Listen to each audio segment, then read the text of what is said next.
গাঁৱৰ সোঁমাজেৰে বৈ গৈছে গড়চিগা নামৰ এখনি বিল। আজি সেই গড়চিগা বিলত মাছ ধৰিছিল। প্ৰতি বছৰে ডাক হয়। ডাকত যাৰ নাম ঘোষিত হয় তেওঁ এবছৰৰ বাবে বিলখন নিজৰ কৰি লয়। এই বছৰৰ ডাকত গাঁৱৰে মোৰ পেহী ল'ৰা ভাস্কৰ দাসৰ নামত এবছৰৰ বাবে বিলখনি স্বাক্ষৰ হয়।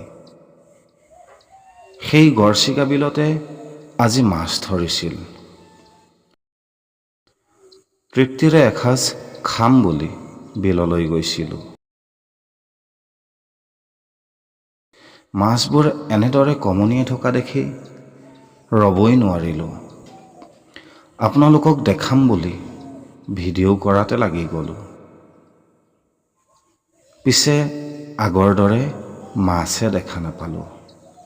আজিৰ পৰা প্ৰায় 10 বছৰ আগতে বিলত এনেদৰে মাছ ধৰা চাবলৈ গৈ পাৰত ৰৈ থাকিয়ে ভাল লাগিছিল।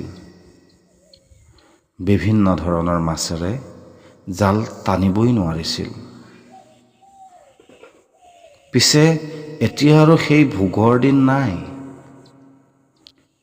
আৰু 10 বছৰৰ পিছত হয়তো আজিৰ প্ৰজন্মই সুধিব যে মাছ কি, যদিহে কণী লগা মাছ ৰাইজে ধৰা বন্ধ নকৰে। যিহেতু গুৰুজনাই কৈ গৈছে, এনে দিন আহিব উভতি নৈবব, বিৰিষত হৰিব গুটি, শস্যও হৰিব, মৎস্য লুপ্ত হ'ব, লৰিব ধৰ্মৰ খুঁটি। এই ভিডিঅ'ৰ জৰিয়তে সকলোকে অনুৰোধ কৰিব খোজোঁ যে মাছৰ প্ৰজননৰ সময়ত মাছ মৰা বন্ধ কৰক। তেতিয়াহে খাল বিল নদীত মাছৰ আকৌ উভৈ নদী হৈ পৰিব। নহ'লে আৰু 10 বছৰৰ পিছত মাছ কি দেখিবলৈ নাপাব।